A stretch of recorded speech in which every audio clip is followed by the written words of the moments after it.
Halo teman-teman, ketemu lagi saya Andrew Raditya. Buat kalian yang ingin memiliki bentuk tubuh V atau V-shape, ikutin terus.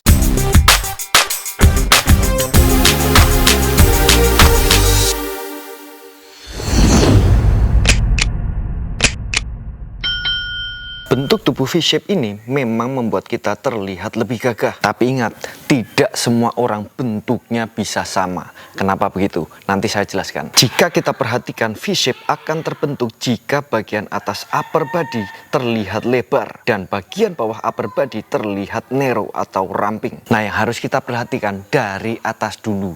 Yang pertama, bahu. Bahu yang lebar akan membuat bagian atas upper body terlihat lebar. Kalian bisa latihan dengan dumbbell lateral raises, atau jika di rumah kalian bisa latihan dengan handstand push up tangan melebar, atau face pulling bisa dengan tas, tali, rompi, atau bagaimanapun kreativitas kalian. Yang kedua, di bawah bahu ada sayap. Sayap merupakan kontribusi terbesar dalam bentuk badan V-shape. Kalian bisa latihan dengan gerakan dumbbell row atau bisa dengan pull up. Tergantung main muscle connection masing-masing, kalian bisa latihan dengan pronated grip, neutral grip, atau bahkan supinated grip atau chin up. Yang ketiga, perut. Aku tahu, latihan perut ngawur.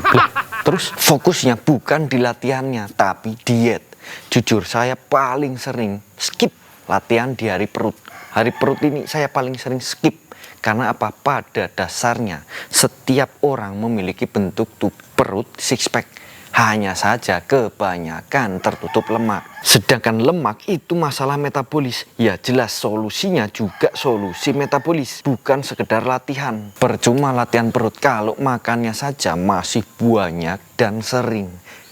Lalu tadi kenapa saya bilang setiap orang bentuknya bisa berbeda? Karena genetik. Struktur tulang setiap orang ini bisa berbeda. Ada orang yang jarak antar bahunya ini cukup lebar. Jelas itu akan jadi keuntungan orang itu. Ada juga yang lebih sempit, tapi bukan berarti tidak bisa. Tetap bisa, hanya saja bentuknya pasti akan lain. Buat yang lebar pasti akan lebih mudah terlihat V-shape daripada yang jarak antar bahu ini sempit. Lalu untuk lingkar perut sendiri, setiap orang bisa berbeda-beda. Pada kadar lemak yang sama, lingkar perutnya pun bisa berbeda-beda. Maksudnya begini, ada yang lemaknya rendah tetapi perut tetap terlihat lebar. Ini juga pengaruh dari tulang dada bagian bawah dan pinggul kita. Kalau lebar, ya bentuknya lingkar perut ini tidak bisa seramping yang lebih sempit. Paham kan maksudnya? Lalu sayap. Sayap, jika orangnya tinggi, orang yang tinggi berpotensi untuk memiliki sayap yang lebih lebar. Karena otot sayap ini terikat dari lower back sampai ke pangkal bahu. Jadi kalau orangnya tinggi, biasanya sayapnya bisa lebih lebar. Sebenarnya masih ada lagi faktor genetik seperti perbandingan atau komposisi otot 1A, 2A, 2B atau 2X. Tapi kan ini susah, membuktikannya ini susah, harus uji lab. Jadi ya di nomor sekian kan sajalah. Lalu dalam usaha kita membentuk tubuh V-shape, kita juga bisa mengusahakan atau memperhatikan faktor ilusi, bukan pesulap, beda.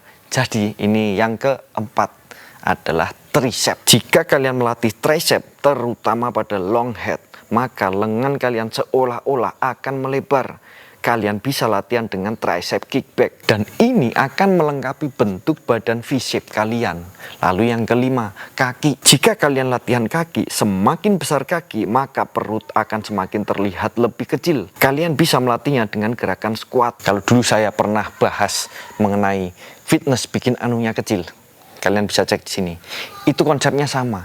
Jam tangan yang sama dipakai sama cewek, misalkan orang yang tangannya lebih kecil dan dipakai dengan cowok yang tangannya lebih besar, maka jam ini akan terlihat lebih kecil, sama seperti perut, padahal jamnya sama. Seperti itu yang saya maksud dengan ilusi. Coba buktikan sendiri. Sekian dari saya. Jika dirasa bermanfaat, jangan lupa like, subscribe juga biar nggak ketinggalan tips-tips bermanfaat lainnya.